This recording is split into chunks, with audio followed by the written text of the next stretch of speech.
Hello everyone, myself Raj Kishore. Raj commerce classes and maths point के online class में आप सभी का स्वागत है। आज हम लोग डिस्कस करने वाले हैं क्लास 11th और बीकॉम फर्स्ट का एक topic trial balance. Trial balance क्या है, कैसे प्रिपेयर करते हैं इसको, इसकी कैरेक्टरिस्टिक्स यानी इसके ऑब्जेक्टिव और इसके प्रैक्टिकल प्रॉब्लम से रिलेटेड सारी बातों को आज हम लोग इस क्लास में डिस्कस करने वाले हैं। आई होप ट्रायल बैलेंस को कंप्लीट करने में 2 से 3 लेक्चर लग जाएगा और आज की लेक्चर में हम लोग इसकी पूरी बेसिक चीज़ों को जिसके बेस में ट्रायल बैलेंस प्रिपेयर की जाती है इनका डिस्कस करेंगे। और जो न्यूमेरिकल जो क्वेश्चन है इसके हम लोग अगले वीडियो में हम लोग क्या करेंगे, हम लोग इसमें अपलोड करेंगे। तो देखते हैं ट्रायल बैलेंस। वीडियो के अंत तक आप लोग बने रहिए क्योंकि इस वीडियो में हम लोग ट्रायल बैलेंस की पूरी कॉन्सेप्ट को बहुत ही ईजी वे में हम लोग डिस्कस करने वाले हैं। तो देखते हैं हम लोगों का क्लास, ठीक है। ट्रायल बैलेंस जो है क्लास 11th और बीकॉम फर्स्ट ईयर के क्लास में यूज़फुल होता है मैक्स जनरली। तो ट्रायल बैलेंस की शुरुआत करने से पहले हम लोग थोड़ा सा डिस्कस कर लेते हैं हमारे अकाउंटिंग के बारे में। हम लोगों ने अकाउंटिंग में पढ़ा होगा कि अकाउंटिंग में 2 वर्क होते हैं। एक वर्क जो होता है आपके पास है बुक कीपिंग, ठीक है, और हमारा जो नेक्स्ट वर्क होता है वो आपका अकाउंटेंसी वर्क है, ठीक है। बुक कीपिंग में आप अच्छी तरीके से समझ रहे हो कि बुक कीपिंग में हमारे बिजनेस में जो ट्रांजैक्शन की आइडेंटिफिकेशन, उसका मनी मेजरमेंट और हम लोग उसका रिकॉर्डिंग वर्क करते हैं। लेकिन अकाउंट्स में केवल ट्रांजैक्शन का रिकॉर्ड करना ही सफिशिएंट नहीं है। बिजनेस की आगे की पूरी इंफॉर्मेशन रखने के लिए या बिजनेस की आउटकम जानने के लिए हमको अकाउंटेंसी वर्क लगानी पड़ती है। तो हम लोग अकाउंटेंसी वर्क करने के लिए ही हम लोग क्या करते हैं, ठीक है, ट्रायल बैलेंस से हम लोग ये काम शुरुआत करते हैं। या इसी बात को हम लोगों ने इस अकाउंटिंग के डेफिनेशन में भी हम लोगों ने पढ़ा होगा कि अकाउंटिंग में क्या होता है। Accounting means identification the accounting transaction and it's money measurement. यानी सबसे पहले हम अकाउंटिंग का क्या करते हैं, बिजनेस ट्रांजेक्शन का आइडेंटिफिकेशन करते हैं। उसके बाद हम लोग ट्रांजेक्शन का रिकॉर्ड करते हैं। बोले तो जनरलाइज और कैश बुक और अदर सब्सिडरी बुक्स क्या करना आप मेंटेन करते हो। इसके बाद हम लोग क्या करते हैं, क्लासिफिकेशन करते हैं। बोले तो हम लोग लेजर अकाउंट प्रिपेयर करते हैं। क्या करते हैं, लेजर। और उसके बाद हम लोग समराइज करते हैं और समराइज करने के बाद हम लोग एनालिसिस लगाते हैं। इसके बाद बाकी अदर वर्क जैसे कम्युनिकेट करना, ये सारे वर्क आप लोग अकाउंटिंग में करते हो। अगर अकाउंटिंग की पूरी वर्क को हम लोग एक डेफिनेशन को देखें तो यही सब होती है, ठीक है। Identification of business transaction, record the transaction और उसके बाद क्लासिफिकेशन मीन्स होता है आपका लेजर। उसके बाद समराइज करना होता है। तो एक्चुअली ट्रायल बैलेंस जो है हमारा समराइज वर्क है। यानी हम लोग हमारे लेजर अकाउंट क्रिएट करने के बाद, क्लासिफिकेशन मीन्स होता है आपका लेजर अकाउंट क्रिएट करने के बाद हम लेजर के सारे अकाउंट के जो बैलेंस होते हैं हम उसका एक लिस्ट तैयार करते हैं और एक समरी तैयार करते हैं कि कौन से अकाउंट का क्या बैलेंस हो रहा है। इसी समरी वर्क को, इसी समराइजेशन को हम लोग बोलते हैं trial balance. Means trial balance एक समराइजेशन है ऑफ अकाउंट जो क्रिएट किए गए हैं किसमें, लेजर में। अकाउंट बैलेंस कह सकते हैं, ये ज़्यादा बेटर वर्ड रहेगा। हम लेजर के सारे अकाउंट बैलेंस का हम एक समरी तैयार करते हैं कि कौन कौन से अकाउंट डेबिट बैलेंस है, कौन कौन से अकाउंट क्रेडिट बैलेंस है, और इसकी पूरी एक हम अकाउंट की लिस्ट तैयार करते हैं। इसी लिस्ट को ही हम क्या बोलते हैं, ट्रायल बैलेंस। वैसे ट्रायल बैलेंस एक एग्जामिन पर्पस के कारण भी किया जाता है। डबल एंट्री सिस्टम में हम जितने भी ट्रांजेक्शन का रिकॉर्ड करते हैं, हम हर ट्रांजेक्शन में हम जितनी अमाउंट डेबिट होती है उतनी अमाउंट क्या होती है, क्रेडिट होती है। और साथ ही साथ जब हम लेजर करते हैं और लेजर में जब हम बैलेंस लेते हैं तो लेजर में जितनी अमाउंट डेबिट डिक्रीज होती है उतनी अमाउंट क्रेडिट डिक्रीज होती है। तो जाहिर सी बात है, जब सारे अकाउंट का बैलेंस लिया जाएगा तो टोटल अकाउंट जो डेबिट बैलेंस वाले हैं और टोटल अकाउंट जो क्रेडिट बैलेंस वाले हैं, इन सब का हम टैली करें तो हमारा डेबिट टोटल और क्रेडिट टोटल भी क्या होना चाहिए, इक्वल होना चाहिए। इसी चेकिंग पर्पस के लिए भी हम क्या करते हैं, ट्रायल बैलेंस करते हैं कि वेदर जो जनरल और लेजर में जो अकाउंट बने हुए हैं क्या ये न्यूमेरिकली सही है या नहीं। यानी हम अपने अकाउंट के न्यूमेरिकली कहना चाहिए प्योरिटी को चेक करने के लिए, यानी न्यूमेरिकल में अंकों में कुछ गड़बड़ तो नहीं है, हमने नंबर वाइज इनको जो हम लोगों ने जो अमाउंट जो दे रखी है उसमें कहीं मिस्टेक तो नहीं है, ये चेक करने के लिए हम लोग क्या प्रिपेयर करते हैं, ट्रायल बैलेंस। ठीक है, तो ये है हमारा ट्रायल बैलेंस। आगे और इसको देखते हैं, इसकी डेफिनेशन क्या है। देखिए trial balance, trial balance is a summarization of all accounts is done. मतलब अकाउंट कहना चाहिए अकाउंट क्रिएशन के बाद सारे अकाउंट का जो बैलेंस है उसका ये एक समरी होता है जो लेजर में क्या किया गया है, प्रिपेयर किया गया है। लेजर प्रिपेयर करने के बाद सारे अकाउंट बैलेंस का समराइजेशन ही क्या कहलाता है, आपका समराइजेशन ही क्या कहलाता है, आपके पास ट्रायल बैलेंस कहलाता है। आफ्टर लेजर और statement is prepared on a particular date to check the arithmetical accuracy. सारे लेजर बनने के बाद हमारे अकाउंट की है ना न्यूमेरिकल एक्यूरेसी को चेक करने के लिए जो हम एग्जामिन करते हैं हमारे अकाउंट्स का, इसी वर्क को हम क्या कहते हैं, ट्रायल बैलेंस। क्या कहते हैं, ट्रायल बैलेंस। यानी ट्रायल बैलेंस एक तो हमारे पास सारे अकाउंट का समराइजेशन है, समरी है, साथ ही साथ ट्रायल बैलेंस जो है एक तरीके से चेकिंग वर्क है, चेक वर्क है कि हमने लेजर में जितने भी अकाउंट बैलेंस जो निकाले हैं क्या ये न्यूमेरिकली करेक्ट है या नहीं। देखो ट्रायल बैलेंस में सारी की सारी मिस्टेक तो फाइंड आउट नहीं हो पाती। ट्रायल बैलेंस के न्यूमेरिकली जो रॉन्ग रहते हैं, जो मिस्टेक रहते हैं, उनको काउंट किया जा सकता है, उनको फाइंड आउट किया जा सकता है। लेकिन जो अकाउंट प्रिंसिपल वाइज जो मिस्टेक होते हैं वो ट्रायल बैलेंस के द्वारा फाइंड आउट नहीं होते। जैसे कि मैं इसको आपको बता ही देता हूँ कि मैं क्या बोलना चाहता हूँ आप लोगों को। मैं ये बोलना चाहता हूँ, सपोज हम लोगों ने जर्नल या फिर लेजर क्रिएशन के दौरान कहीं अमाउंट को डेबिट और क्रेडिट करते समय अगर कोई हमने मिस्टेक किया होगा तो ऐसे मिस्टेक को हम ट्रायल बैलेंस के थ्रू क्या कर सकते हैं, हम लोग ट्रायल बैलेंस के थ्रू क्या कर सकते हैं, चेक कर सकते हैं कि भाई कहीं कोई मिस्टेक तो नहीं है।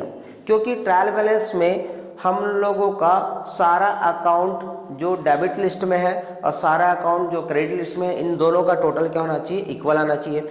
अगर इन दोनों के अकाउंट में ठीक है टोटल अमाउंट, डेबिट अमाउंट और टोटल अमाउंट क्रेडिट अगर मैच नहीं हो रहा है तो हम ये कह सकते हैं कि हमारे कहना चाहिए लेजर और जनरल क्रिएशन में कुछ ना कुछ फॉल्ट है। तो हम इसको क्या कर लेते हैं, सुधार सकते हैं, रेक्टिफाई कर सकते हैं। इस पर्पस के लिए भी हम लोग क्या प्रिपेयर करते हैं, हम लोग ट्रायल बैलेंस प्रिपेयर करते हैं। और सर एक और आप वर्ड कर रहे थे कि इसमें आप अकाउंट प्रिंसिपल वाइज जो मिस्टेक है वो आप इसमें काउंट नहीं कर सकते या इसको फाइंड आउट नहीं पकड़ सकते उनको। जैसे कि सर प्रिंसिपल वाइज, जैसे सपोज एक ट्रांजेक्शन है हमारे पास, good sold to Ram for cash ₹5,000, good sold to Ram for cash ₹5,000। इसकी जर्नल एंट्री अगर देखी जाए तो क्या होना चाहिए, ठीक है बोलो क्या होना चाहिए, cash account debit to sales account होना चाहिए, cash account debit to sales, cash debit होना चाहिए और टू क्या होना चाहिए, सेल्स होना चाहिए। अब इसके लिए अपन लोग रिकॉर्ड कर देंगे कितना, ये अपन सपोज 5,000 का है तो 5,000 ये जर्नल एंट्री होनी चाहिए। लेकिन पता चला हमने क्या किया, यहाँ पर मिस्टेक कर ली, कैश की जगह हमने राम को क्या कर लिया, क्रिएट कर लिया अकाउंट में। तो जो अकाउंटिंग प्रिंसिपल वाइज जो मिस्टेक है, जैसे अकाउंट कुछ और खुलना चाहिए, खुल गया कुछ और, तो ऐसे मिस्टेक जो है ट्रायल बैलेंस के थ्रू कैच नहीं हो सकते। ठीक है, तो आपको न्यूमेरिकली जो मिस्टेक होते हैं नंबर से, जैसे कि सपोज 5,000 की जगह हमने बाय मिस्टेक में जनरल या लेजर में 500 पोस्ट कर दिया, तो यहाँ पर आ जाएगा डिफरेंस। सपोज जैसे 1290 है तो उसको ठीक है 1920 हमने पोस्ट कर दिया। तो ऐसे जो नंबर न्यूमेरिकल अमाउंट लिखते समय जो हम मिस्टेक करते हैं, ऐसे मिस्टेक को हम ट्रायल बैलेंस के थ्रू क्या कर लेते हैं, कैच कर लेते हैं। ठीक है, आई होप समझ रहे होगे। तो ऐसी मिस्टेक को हम लोग क्या करते हैं, ट्रायल बैलेंस के थ्रू जो न्यूमेरिकली रिटर्न करते समय जो मिस्टेक होते हैं इसको हम लोग फाइंड आउट कर लेते हैं ट्रायल बैलेंस के थ्रू। तो इसकी एक डेफिनेशन भी है, ठीक है, definition bye J.R. Bartley boy क्या बोलते हैं, a trial balance is a statement of debit and credit balance extracted from the ledger with a view of testing the arithmetical accuracy of the books. ठीक है, ये क्या करना चाहते हैं, ट्रायल बैलेंस एक ऐसा स्टेटमेंट है जो लेजर में ऑब्टेन किए गए सारे अकाउंट जिनको डेबिट और क्या किया गया है, क्रेडिट किया गया है, उनका अरिथमेटिकल एक्यूरेसी चेक करने का एक क्या है, प्रोसीजर है। ठीक है, यानी हम ट्रायल बैलेंस के थ्रू लेजर में फाइंड आउट किए हुए सारे अकाउंट बैलेंस का हम न्यूमेरिकली क्या कर सकते हैं, टेस्ट कर सकते हैं कि ये सही है या नहीं। यानी यहाँ पर हम इसे बोल सकते हैं कि एक ऐसा समरी वर्क जिसमें सारे अकाउंट का डेबिट अमाउंट और क्रेडिट बैलेंस सही तरीके से ऑब्टेन किए गए हैं या नहीं, ये हम फाइंड आउट कर सकते हैं किसके थ्रू, ट्रायल बैलेंस के थ्रू। ठीक है, आई होप आप लोगों को समझ में आ रहा होगा what is the meaning of trial balance. बहुत सिंपल सा वर्क है, इसका प्रिपरेशन करना, इसका प्रैक्टिकल प्रॉब्लम जो है वो बहुत ही ईजी वे में हम लोग लर्न करने वाले हैं। आगे बढ़ते हैं हम लोग। देखिए, कैरेक्टरिस्टिक ऑफ ट्रायल बैलेंस, इसकी क्या क्या विशेषताएं हैं। सबसे पहली विशेषता है ट्रायल बैलेंस का कि ये एक स्टेटमेंट है। क्या है, स्टेटमेंट। ट्रायल बैलेंस जो है स्टेटमेंट है, ये कोई अकाउंट नहीं है। हम ट्रायल बैलेंस प्रिपेयर करते हैं तो डेबिट और क्रेडिट जो रूल्स हम फॉलो करते हैं वो नहीं होते, बल्कि एक सिंपल लिस्ट है हमारे ऑब्टेन किए गए अकाउंट का। ये स्टेटमेंट है, ना कि अकाउंट। क्लियर। आगे इसका दूसरा जो कैरेक्टरिस्टिक है वो ये है, it is prepared with the help of the ledger account and cash book. अगर हम कहना चाहिए ट्रायल बैलेंस किसकी हेल्प से प्रिपेयर की जाती है, हम लोग अगर सब्सिडरी बुक्स का इस्तेमाल करते हैं तो कैश वाले ट्रांजेक्शन के सारे जो बैलेंस हैं वो तो कैश और बैंक और डिस्काउंट का जो बैलेंस हमको कहाँ से मिल जाएगा, हमको कैश बुक से मिल जाएगा। और इसके अलावा अदर बाकी सारे अकाउंट्स जो सब्सिडरी बुक्स में बनते हैं उनके लिए हमको लेजर पोस्ट करनी पड़ती है। ये आप लोग सब्सिडरी बुक्स में अच्छी तरीके से जानते हो कि अगर हम लोग बुक्स ऑफ अकाउंट्स में क्या करते हैं, रिकॉर्ड करते हैं, तो अगर हम लोग सब्सिडरी बुक्स की हेल्प करते हैं तो हमको कैश बुक बनानी पड़ती है, और बाकी other subsidiary book like purchase book, sales book, purchase return, sales return, ये सारे बुक्स, और इन सब के लिए अलग से फिर लेजर वर्क करना पड़ता है। तो पूरी कंप्लीट अकाउंट की डिटेल हमको कहाँ से मिलेगी, एक तो कैश बुक में मिलेगी और बाकी rest of other, cash book में कैश और बैंक की हमको बैलेंस मिल जाएगी, और रेस्ट ऑफ अदर्स कहना चाहिए लेजर के लिए हमको अकाउंट मिल जाएगा कहाँ से, लेजर से, क्योंकि सब्सिडरी बुक्स के में बाकी जो अकाउंट है उनके लिए लेजर क्रिएट करना पड़ेगा। तो यहाँ पर हमने दो कैरेक्टरिस्टिक देखा कि पहले सबसे पहली बात कि ट्रायल बैलेंस क्या है, एक स्टेटमेंट है, अकाउंट नहीं है। दूसरी बात, ट्रायल बैलेंस है हमको प्रिपेयर करते हैं हम किसकी हेल्प से, हमारे लेजर और कैश बुक की हेल्प से। नेक्स्ट हमारा है कि it is prepared on a particular, ये एक स्पेसिफिक डेट का पोजीशन शो करता है, अकाउंट बैलेंस शो करता है। जैसे जनरली ये डेट होता है हमारे अकाउंट क्लोजिंग डेट होता है 31 मार्च, 31 जनवरी।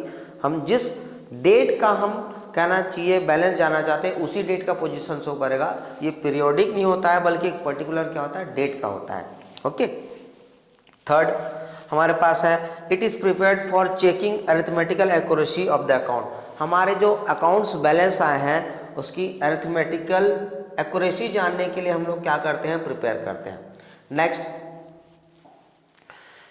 It's provide the basis for the preparation of final account और फाइनेंशियल स्टेटमेंट। देखिए हमारे समराइज वर्क में हम लोग मेनली जो वर्क करते हैं, फर्स्ट है ट्रायल बैलेंस समराइजेशन में, और आगे चल के हम लोग समराइजेशन का ही नेक्स्ट और जो एडवांस वर्क है वो कहलाएगा, ठीक है, फाइनेंशियल स्टेटमेंट। हमारे बिजनेस की आउटकम जानने के लिए हम अपने बिजनेस का ट्रेडिंग अकाउंट, पीएनएल अकाउंट और बैलेंस शीट प्रिपेयर करते हैं। तो ट्रायल बैलेंस एक्चुअली बेस करता है इनको काउंट करने का, यानी फाइनेंशियल स्टेटमेंट प्रिपेयर करने के लिए ट्रायल बैलेंस हमको बेस देता है या उसको प्रिपेयर करने में हमारी क्या करता है, हेल्प करता है। तो ये हैं कैरेक्टरिस्टिक किसके, ट्रायल बैलेंस के। ठीक है, यानी अगर हम ट्रायल बैलेंस प्रिपेयर कर रहे हैं तो हम ट्रायल बैलेंस की अगर खासियत देखें तो क्या क्या है यार, ये ट्रायल बैलेंस जो एक स्टेटमेंट है, अकाउंट नहीं है, ये एक पर्टिकुलर डेट के लिए बनाई जाती है। ये एक्चुअली प्रिपेयर की जाती है कैश बुक और लेजर अकाउंट के थ्रू, और ये हमारी अकाउंट्स की मैथमेटिकल एक्यूरेसी जानने के लिए एक एग्जामिन है, और फिर ये हमारा ट्रायल बैलेंस हमारी फाइनेंशियल स्टेटमेंट प्रिपेयर करने में हमको बेस देता है, हमको हेल्प करता है। आगे देखते हैं इसको प्रिपेयर करने का ऑब्जेक्ट। ट्रायल बैलेंस हम क्यों बनाते हैं? अगर हम ट्रायल बैलेंस प्रिपेयर करते हैं तो हमको क्या बेनिफिट मिलने वाला है, क्या हमारी ऑब्जेक्ट हमको ऑब्टेन होगी। फर्स्ट ऑब्जेक्ट है कि यार ब्रीफ समरी है सारे अकाउंट्स का। अभी तक हमारे पास जितने अकाउंट क्रिएट किए गए हैं हमारे बिजनेस ट्रांजैक्शन के थ्रू, वो सारे अकाउंट्स का एक कंप्लीट हमको डिटेल लिस्ट मिल जाती है कि हमारे पास किस किस अकाउंट्स में ट्रांजैक्शन हुए हैं और किसकी क्या पोजीशन है। ठीक है, नेक्स्ट है हमारे पास to check the arithmetical accuracy. ये तो हम पहले ही डिस्कस कर चुके हैं इसकी कैरेक्टरिस्टिक में। भाई हम ये भी सेटिस्फाइड हो जाएंगे कि भाई हमारे पास सारे अकाउंट है कि वो वेदर सही है या नहीं। नेक्स्ट है हमारे पास check the double entry system. हमने रिकॉर्डिंग करने के लिए डबल एंट्री सिस्टम का हम यूज़ करते हैं, यूटिलाइजेशन करते हैं। तो डबल एंट्री सिस्टम कहता है कि हर ट्रांजेक्शन में, ठीक है, हर ट्रांजेक्शन में जितनी अमाउंट डेबिट होगी उतनी अमाउंट क्रेडिट होगी। और जब हम लेजर करके बैलेंस लेते हैं तो जब बैलेंस करते हैं तो जितनी अमाउंट डेबिट रिड्यूस होती है उतनी अमाउंट क्रेडिट रिड्यूस होती है बैलेंस लेते समय। तो यहाँ पर ये है कि सारे अकाउंट का जो बैलेंस बचने वाला है उनका डेबिट टोटल और क्रेडिट टोटल भी क्या होना चाहिए, इक्वल होना चाहिए। तो हम लोग डबल एंट्री सिस्टम के रूल्स को हम वेरीफाई कर सकते हैं कि हमने सही तरीके से डबल एंट्री सिस्टम का रूल्स अप्लाई किया है या नहीं। अगला जो है वो है to help the preparation of financial statement. ये भी हम पहले डिस्कस कर चुके हैं यार कि ये फाइनेंशियल स्टेटमेंट करने के लिए हेल्प करता है, एक बेस देता है हमको। हम ट्रायल बैलेंस की लिस्ट से ही हम फाइनेंशियल स्टेटमेंट क्या करते हैं, प्रिपेयर करते हैं। अगर ये ट्रायल बैलेंस लिस्ट के रूप में हमारे सामने है तो हम बहुत ईजी वे पे हम financial statement means trading account, P&L account और बैलेंस शीट को कंप्यूट कर सकते हैं। ओके, आगे बढ़ते हैं कि ट्रायल बैलेंस का फॉर्मेट कैसा होता है। देखिए ट्रायल बैलेंस के वैसे तो और भी मेथड है, जो 4 मेथड से ट्रायल बैलेंस प्रिपेयर की जा सकती है, लेकिन ऑल ओवर कहना चाहिए सिचुएशन में या जो मेन जो हमारे पास इम्पोर्टेंसी होती है वो है बैलेंस मेथड की।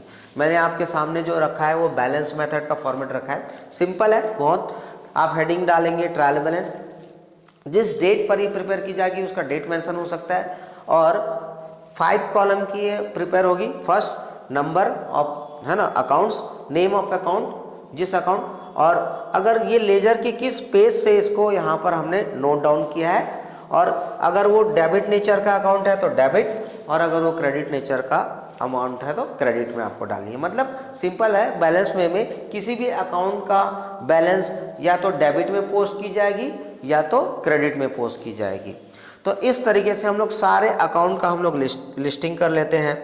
जैसे कि अपना कैश, ये अपना कैश है तो कैश अकाउंट, भाई डेबिट है तो डेबिट में अमाउंट डाल दीजिए। सपोज कैपिटल है तो कैपिटल को का बैलेंस जो है वो क्रेडिट में जाता है, क्रेडिट में शो कर दीजिए, ठीक है। और सपोज मशीन है अपने पास, मशीनरी है तो मशीन का अमाउंट आपका डेबिट में जाएगा, डेबिट में शो कर दीजिए। ऐसे करके हमारे पास लेजर से जितने भी हमारे पास अकाउंट हमको ऑब्टेन किए गए सारे अकाउंट के बैलेंस यहाँ पर, ठीक है, शो कर दी जाएगी। Number, name of account, debit, अगर उस अकाउंट की पोजीशन डेबिट है तो डेबिट में और क्रेडिट है तो क्रेडिट में। ओके, ये है इसका फॉर्मेट। हम लोग तो पूरी न्यूमेरिकल भी सॉल्व करेंगे, अभी तो ये मैंने सिर्फ सिंपल फॉर्मेट रखा है ताकि मैं डेबिट और क्रेडिट के कॉन्सेप्ट को और अच्छे से क्लियर कर सकूं, ठीक है। तो देखते हैं, ये होता है ट्रायल बैलेंस का फॉर्मेट। इसी फॉर्मेट में हमको ट्रायल बैलेंस प्रिपेयर करना होता है। आगे बढ़ते हैं कि सर अभी आप बोल रहे थे कि ट्रायल बैलेंस बनाते समय हमारे सामने अकाउंट की बैलेंस होती है। जितने भी लेजर से हमारे पास अकाउंट ऑब्टेन हैं सारे अकाउंट का बैलेंस हम या तो डेबिट में पोस्ट करते हैं या तो क्रेडिट में पोस्ट करते हैं। तो हमको कौन से अकाउंट का बैलेंस डेबिट में पोस्ट करना है और कौन सा अकाउंट क्रेडिट में, क्या रूल्स है इसका। सर क्या बात करते हो, हम तो पहले ही जानते हैं कि कौन सा अकाउंट डेबिट होता है और कौन सा अकाउंट क्रेडिट। हम लोग इसके पहले ही हम लोगों ने क्या कर रखा है, हम लोगों ने डिस्कस कर रखा है कि किस अकाउंट को डेबिट करना है और किस अकाउंट को क्रेडिट, है ना। हम तो जानते हैं कि हमारे पास 3 टाइप्स ऑफ अकाउंट होती है। कौन कौन सा sir, personal account, debit the receiver and credit the giver. Real account, sir what comes in debit, है ना, and what goes out credit. And nominal account, ठीक है। एक्सपेंसेस एंड गेन क्या, एक्सपेंसेस एंड लॉसेस क्या करना है आपको, debit करना है, और इनकम एंड गेन्स को क्या करनी है, क्रेडिट करनी है। हम पहले से ही जानते हैं, लेकिन सॉरी ये वाली जो रूल्स है अकाउंट्स की, ये गलत नहीं है, सही है, लेकिन ये वाली जो रूल्स है हमको अप्लाई करना रहता है जब हम ट्रांजेक्शन का रिकॉर्ड करते हैं। क्या करते हैं, रिकॉर्ड। अभी हम लोग देखेंगे नेचर ऑफ अकाउंट्स। क्या देखेंगे, नेचर।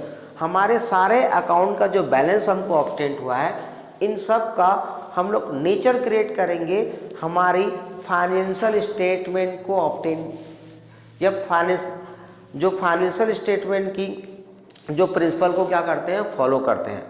मतलब ट्रायल बैलेंस प्रिपेयर करते समय हम अकाउंट्स का जो ग्रुप है, हम लोग फाइनेंशियल स्टेटमेंट को ध्यान में रखकर जिस बेस के लिए, जिस फॉर्मुलेशन के थ्रू हम लोग फाइनेंशियल स्टेटमेंट बोले तो ट्रेडिंग अकाउंट, P&L और बैलेंस शीट बनाते हैं, उसको ध्यान में रखकर हम अकाउंट को क्या करेंगे, यहाँ पर सेगमेंट करेंगे।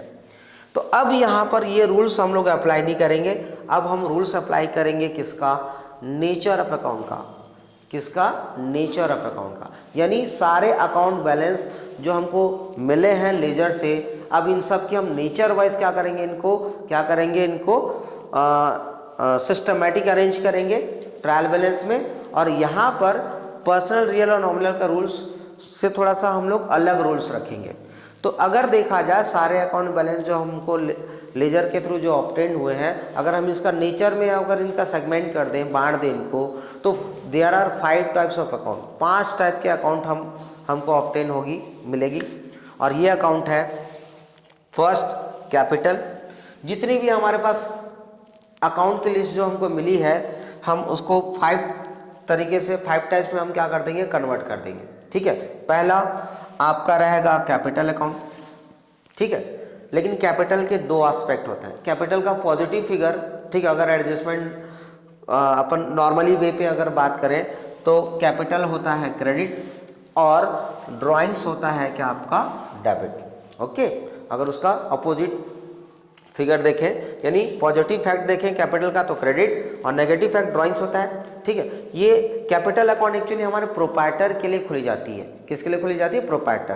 कैपिटल और ड्राइंग्स हमारा रिप्रेजेंटेटिव पर्सनल अकाउंट में आता है, और ये हमारे प्रोप्राइटर के लिए दोनों अकाउंट खुलती है।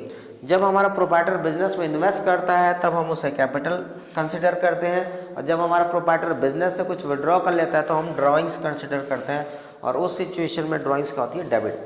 ठीक है, ये तो आप लोग पहले भी डिस्कस किए थे ट्रांजेक्शन के दौरान। एसेट्स, जितनी भी हमारे पास अकाउंट है जिनको हम एसेट्स कंसिडर करेंगे, सारे के सारे एसेट्स क्या होंगे, डेबिट होंगे। क्या होंगे, डेबिट। यानी अब हम लोग सारे अकाउंट को नए तरीके के टाइप्स में बांट रहे हैं। पहले पर्सनल, रियल और नॉमिनल चलता था, लेकिन ये वाले रूल्स ज़्यादा बेटर होती है जब आप ट्रांजेक्शन क्या करते हो, रिकॉर्ड करते हो। लेकिन जब आप समराइजेशन करोगे तो यहाँ पर नेचर ऑफ अकाउंट अप्लाई होगी, और हमारे ऑल टाइप के जो अकाउंट होते हैं, जितने भी हमारे पास अकाउंट हैं, उनका नेचर होगा ये 5 टाइप के। First capital. ठीक है, अब कैपिटल के सिंपल 2 एस्पेक्ट, पॉजिटिव एस्पेक्ट है क्रेडिट और नेगेटिव एस्पेक्ट है डेबिट। और एसेट्स, जितनी भी एसेट्स है सबका बैलेंस डेबिट होगा। लायबिलिटीज के सारे जो अकाउंट हैं वो सब क्या होंगी, क्रेडिट होंगी। इनकम या फिर रेवेन्यू भी बोल सकते हो आप इसको। ठीक है, ये आपका क्रेडिट होगा, और all type expenses and losses debit होंगे। ठीक है, यानी अब हमारे पास टाइप्स ऑफ अकाउंट या फिर नेचर ऑफ अकाउंट बोलेंगे तो कितनी टाइप की होगी, 5। कैपिटल, क्रेडिट, ड्राइंग्स, डेबिट, ये कैपिटल का है। दूसरे के बाद आपके पास assets, debit, liability, credit, income और गेन या फिर रेवेन्यू, आप क्रेडिट समझ सकते हो, और आपके पास एक्सपेंसेस और जो होती है या लॉसेस होती है उसको हम क्या करने वाले हैं, डेबिट।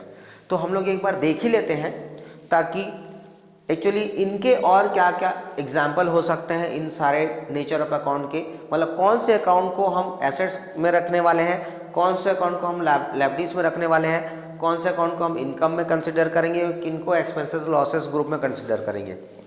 ठीक है, तो ये भी हम लोग डिस्कस कर लेंगे ताकि प्रैक्टिकल सॉल्व करते समय हमारे पास कोई डिफिकल्टी ना रहे।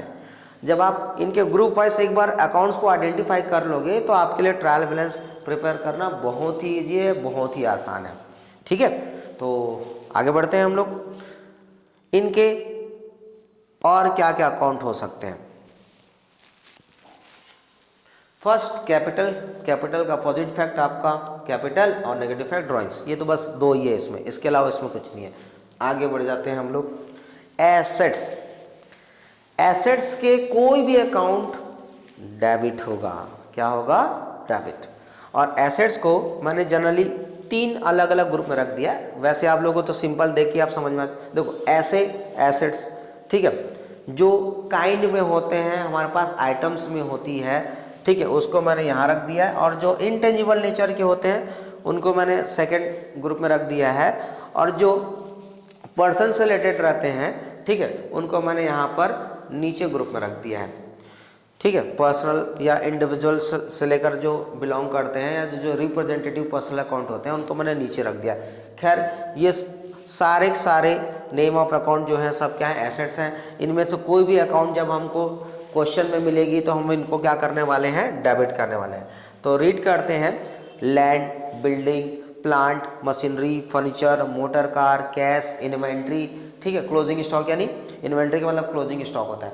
ठीक है, और उसके बाद टूल्स एंड इक्विपमेंट, क्या, टूल्स एंड इक्विपमेंट, ये आपके पास, ठीक है, सारे ऐसे अकाउंट है या फिर सारे ऐसे अकाउंट है या जो काइंड में है, यानी ये हमारे पास आइटम्स में है और इन पर हमारा पोजीशन है, तो ये हमारी कहलाएगी एसेट्स और इनको ऑलवेज क्या की जाएगी, डेबिट। कुछ इनटेंजिबल नेचर के भी एसेट्स होते हैं हमारे बिजनेस के, इनको भी आपको डेबिट ही करना है, like goodwill, patents, trademark, copyrights, ठीक है, एक्सेट्रा।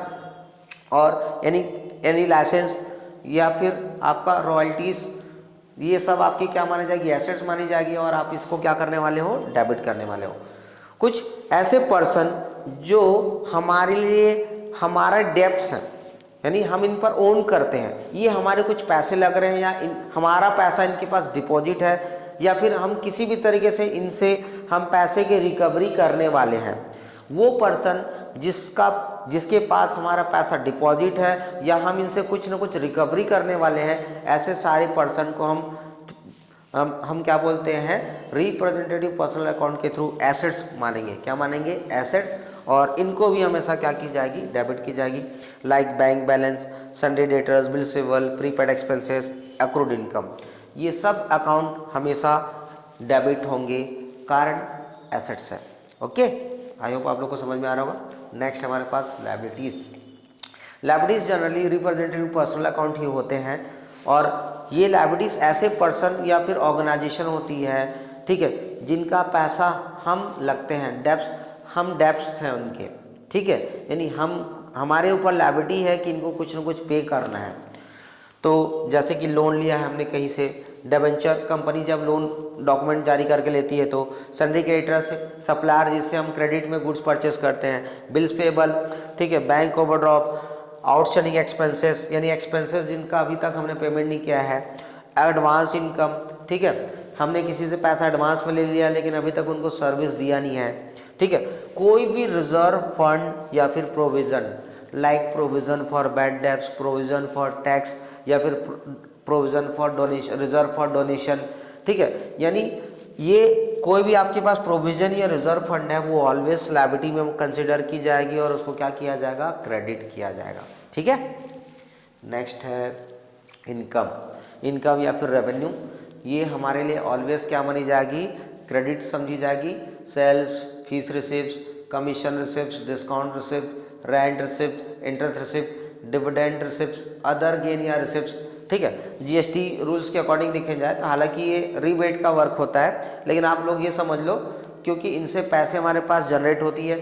तो output GST, IGST, output CGST, output SGST, इनको भी हम क्रेडिट लेके चलेंगे, ठीक है।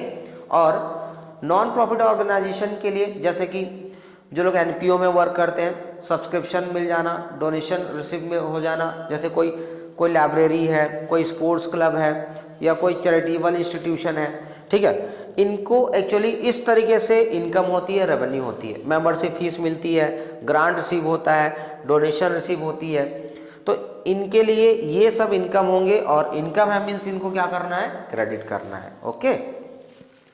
लास्ट है हमारे पास एक्सपेंसेस, ठीक है। ओपनिंग स्टॉक को हम एक्सपेंसेस की कैटेगरी में रखेंगे, ठीक, और ये हमेशा क्या होगा, डेबिट होगा, ठीक है। Purchase account, wages, carriage inward, पहले हम लोग परचेस को जब हम ट्रांजेक्शन रिकॉर्ड करते थे तो रियल अकाउंट में कंसीडर करते थे, लेकिन अब परचेस को एक्सपेंसेस कंसीडर की जा रही है।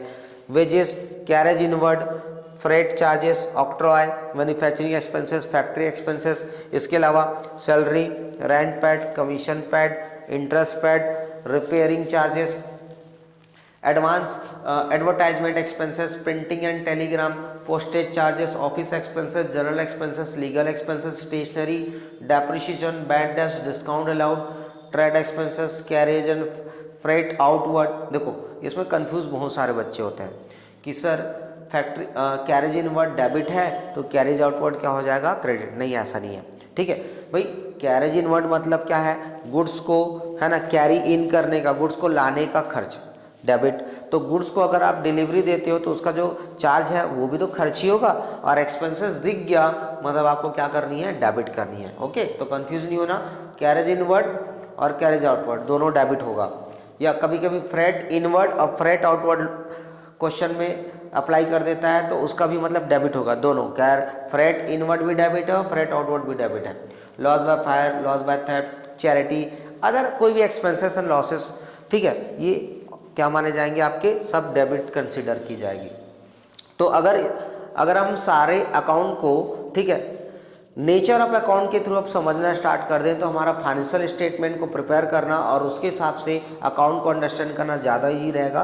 तो ट्रायल बैलेंस को भी मैंने इसी वे पे आपको एक्सप्लेन किया है कि अगर आपके पास कैपिटल है तो क्रेडिट करना है, और आपके पास ड्राइंग्स है तो क्या करनी है, डेबिट करनी है।